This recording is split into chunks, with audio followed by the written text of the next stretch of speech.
All right, well, this is the Forum with Josh Cowan, and I'm really, really excited today to have Congresswoman Haley Stevens from Michigan's 11th District on talk about a couple of different things here. Congresswoman Stevens is running for the Senate right now, but also serves in the House Education Committee, so we're going to talk a little bit about both of these things. Congressman, what's going on, Haley Stevens? Hey, it's great to be talking with you. I'm glad to be doing this. Obviously, it's a pretty serious time out there right now. It's a time of uncertainty, and a lot of that, and all of it, frankly, is coming down from Donald Trump's chaos and abuses of power. Tell you what. I want to ask you a couple questions about that current event stuff, but just real quickly for folks jumping into this conversation before we get to the current campaign, what you've been up to in Congress. Tell me a little bit about your background, and I'm interested in what you did before going to Congress, and even before that, like what was your first job out of college? Oh, I love all that. Well, look, I was born here in Michigan, in Southeast Michigan. My dad was actually born in the city of Detroit, grew up in Detroit till he was about 10 years old, moved to Warren. My parents, when I was growing up, had a small business. It was a landscaping business. My dad was also a public school teacher, though, too.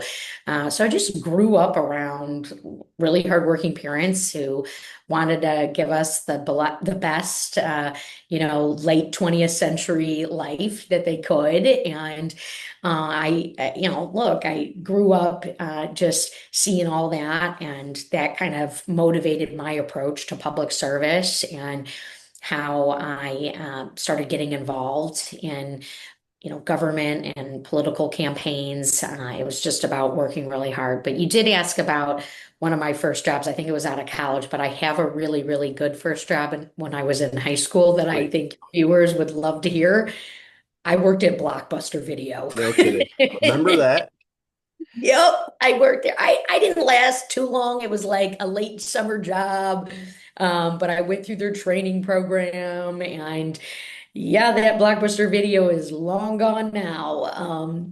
See, But here's how big of a nerd I am. I actually really wanted a job at Blockbuster. They wouldn't have me, so I applied all over to ah, like seven different Blockbusters. So you're one up on me there. yeah, I guess, one up, on the Blockbuster Video. I bet if I looked hard enough, I could probably find one of their old, pieces of paraphernalia or something, like the card or whatnot. But look, no, I would say this too. A lot of things came down for me when I graduated college. A lot of things came down for me when I graduated college, right, before the Great Recession hit. And when the Great Recession hit, that obviously whacked the place that we call home here in Michigan hardest.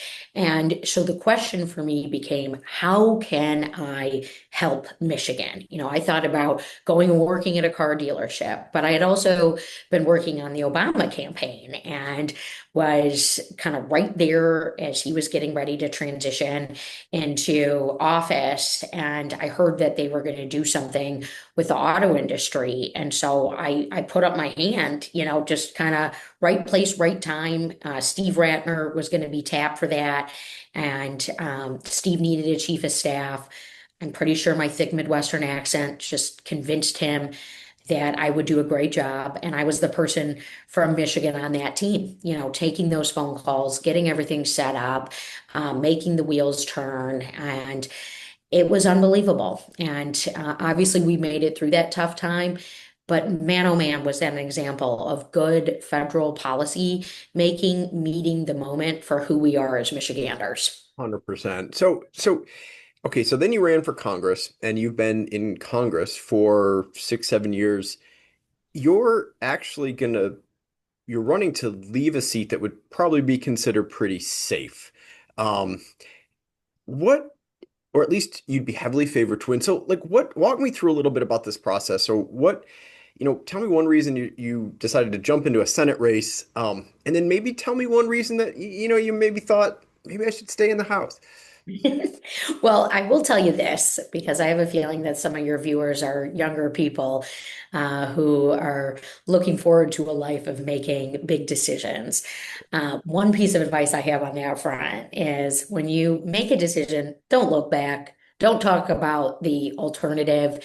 because it doesn't exist anymore and you're just spinning your wheels. And so I'll say this to what you're asking me, which is a really great question. I love the work I do for Michigan.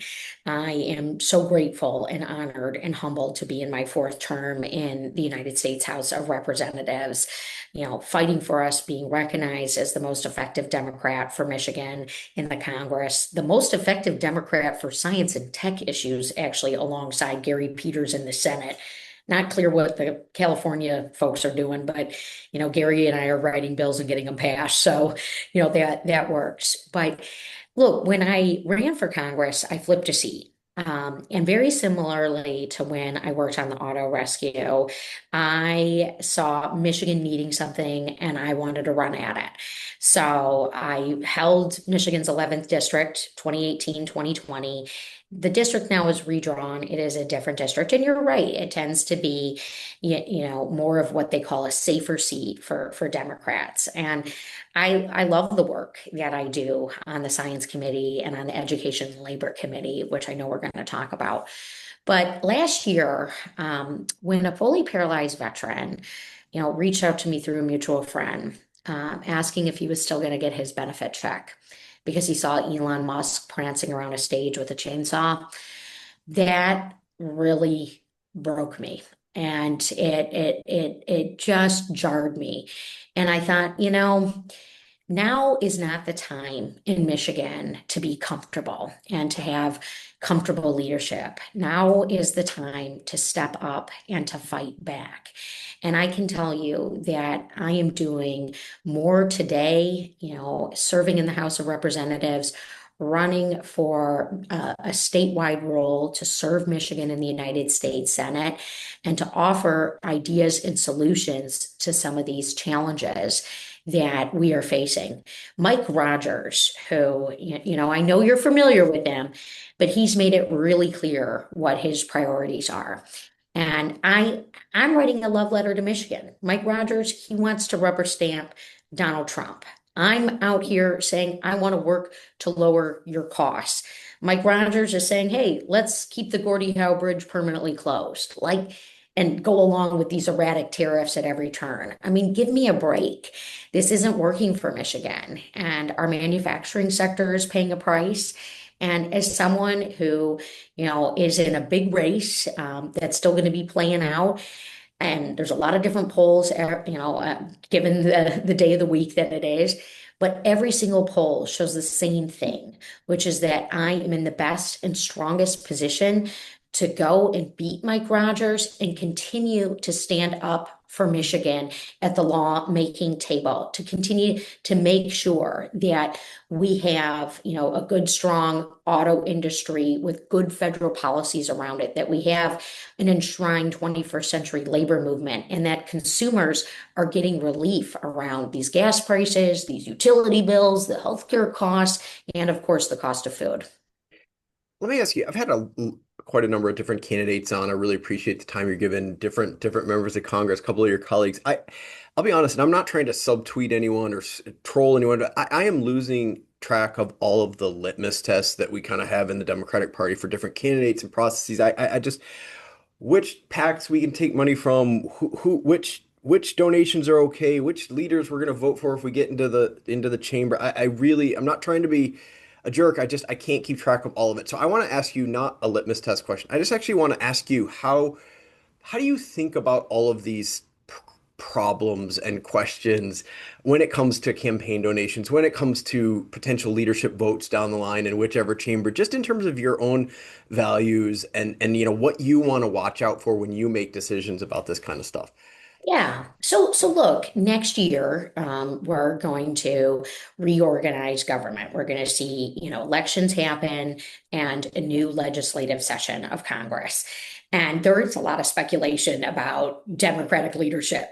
But the thing is we don't even know who's running right now, and I'm not even in that role right now. And I've had a little bit of experience with this because when I came into the House, there was a lot of question and pushback around, our speaker and who was going to be speaker, and she ended up running unopposed, right? And so, and I don't know if that's going to be the case in the Senate. I really don't. And my deal is just let's get there, let's see who's going to be running, and my goodness, let me just do the work for Michigan, right? I am a lawmaker's lawmaker. I love to write bills and move them to the floor and see them get passed. I am going to continue to, maintain my good relationships in the House of Representatives because we need those relationships to pass the bills, right? And then I think in terms of campaign finance reform, yeah, look, we're at a boiling point. We haven't had reform in decades now, and we're paying the price for it. I have probably co-sponsored and voted for comprehensive campaign finance reform every single chance I have gotten. I've now been in the minority party I'm in my fourth year in the minority party, and I will tell you, Republicans aren't lifting a finger on this front. They do not care about dark money or transparency or just this spend a bunch of money on Meta to raise a bunch of money type stuff. Look, Mike Rogers will block campaign finance reform in the United States Senate. I saw that when I was in the House. We voted for it in the House, and the Donald Trump, Mitch McConnell crew didn't lift a finger on this front.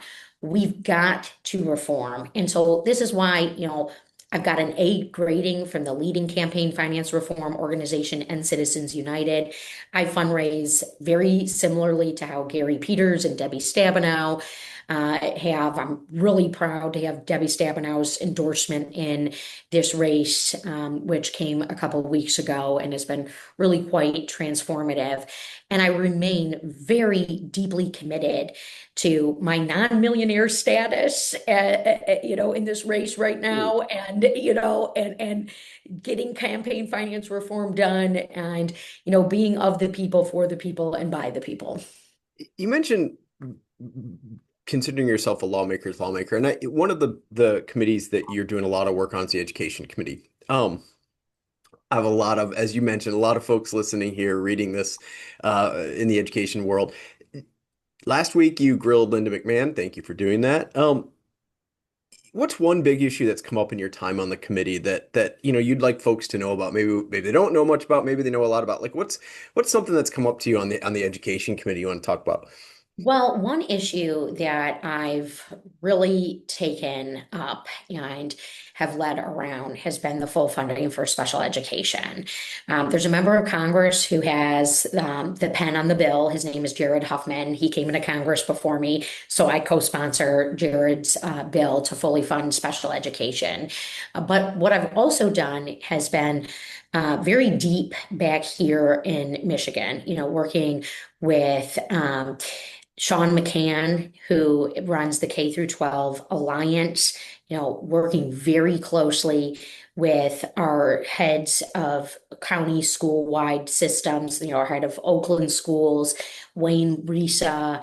I know my superintendents very well. I got to know them really well during COVID, of course, school principals and educators and alike. And the reason why I've really taken up the statewide mantle to achieve the full funding for this unfunded mandate it is just squeezing us dry. It has been 50 years of, the requirement, thankfully, to say that every childhood, no matter ability, can go and get a public education. In my district, we've got Wing Lake, which is a special needs school. I know some of the families who send their children there with very, very severe medically complex challenges. And thank goodness they've got that school and that they have Medicaid, even though Donald Trump has slashed it. Because again, if your kid doesn't have full walking abilities or language abilities, you're relying on that good public school. You're relying on that Medicaid. But what has happened is it's been kind of a robbing Peter to pay Paul. And in talking with some of the families, I know that, they have to really, look within the budget systems, make sure that their schools, are getting, the full funding. Even students with, some reading comprehension challenges, IEPs, and having the right educators around that. And after decades and decades and decades of not funding special education at the federal level, we're leaving school districts and families holding the bag. And this is just one, it is my North Star. Josh, 2020 hit, okay, the beginning of 2020. I said, this is going to be the year. I'm going to beat the drum on special ed. I had literally in January, I had a big community event. It was kind of like a town hall type of forum. I had community leaders, special education leaders, families talking. I was going to make that whole year for this push to do special ed. Obviously, then COVID hit.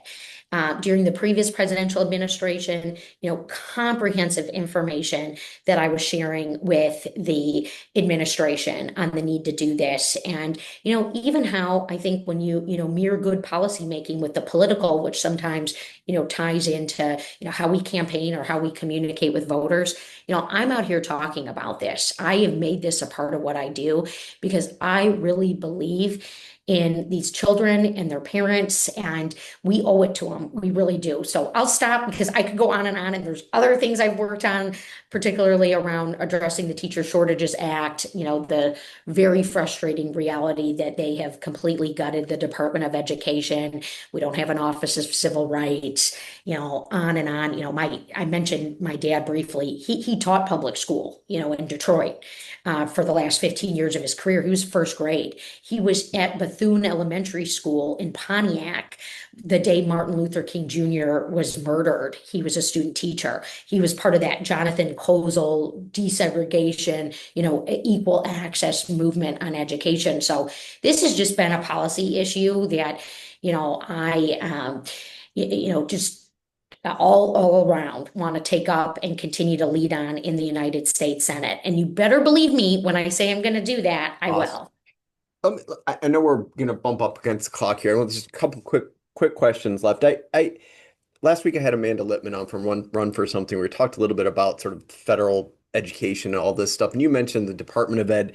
And one of the things Amanda said was, Trump wrecked this thing, and I think those of us who've been in this space for a long time know that there's a major change coming in sort of the federal approach to education moving forward. How do you think about this as somebody actually in Congress right now, thinking about the future? How do you see the federal role changing when it comes to kids and families? Yeah, look, I mean, we've got to fully support families with an equitable and fair tax code. We've got to look at, who's paying what marginal tax rate and why the middle class family is oftentimes paying more than the big corporation or the billionaire. We've got to stand up for the earned benefits and guarantee those earned benefits for Social Security and Medicare. And here in Michigan, and with regard to our Department of Education, we need partnership. A lot of times Republicans shape this as bureaucracy or the need for limited government. We need good, effective partnership to meet goals and to meet national priorities. Last question. All right. So, and I want to kind of just pivot to just where we began, just being a person, right? You put out a tweet a couple of weeks ago about all the attacks that have come your way personally. Being a person is hard, even when you're not on television all the time, when you're not running for Congress and you're not putting your hand up trying to kind of engage in public service. I want to know just like one thing. What do you do to take care of yourself? Like what's one thing you do just for you that keeps you grounded, gets you up in the morning, keeps you going? Yeah. Well, this morning I got up and went for a nice jog. And, time outside is really a blessing, even in those cold winter days, just taking a couple round walks around the block, stopping to smell the flowers, as they say. but also, I mentioned my parents had the landscape business. So we always take time to send each other pictures of cool trees that we see, which I know sounds kind of dorky, but it's just really, being in awe of Mother Nature. And we all know that the science is right around that. When you're in Mother Nature, your blood pressure is lowering, your stress levels are going down, and that's an easy reset for anybody, right? Because gosh, whether you're single or raising a family, you're working full time, finishing off your degree or your apprenticeship training program, look, it's like we all need just to find the pleasure in little things, the easy and accessible things like going outside, getting a walk in or a jog, and that's certainly what I do. Haley Stevens is the Congresswoman from the 11th District in Michigan running for the U.S. Senate in a really crucial race. Congresswoman, thanks so much for giving me a little bit of time today. I know this is going to be really interesting to folks out there. Thanks for putting your hand up. We'll talk soon, okay? Yes, we will. Thank you. Take care.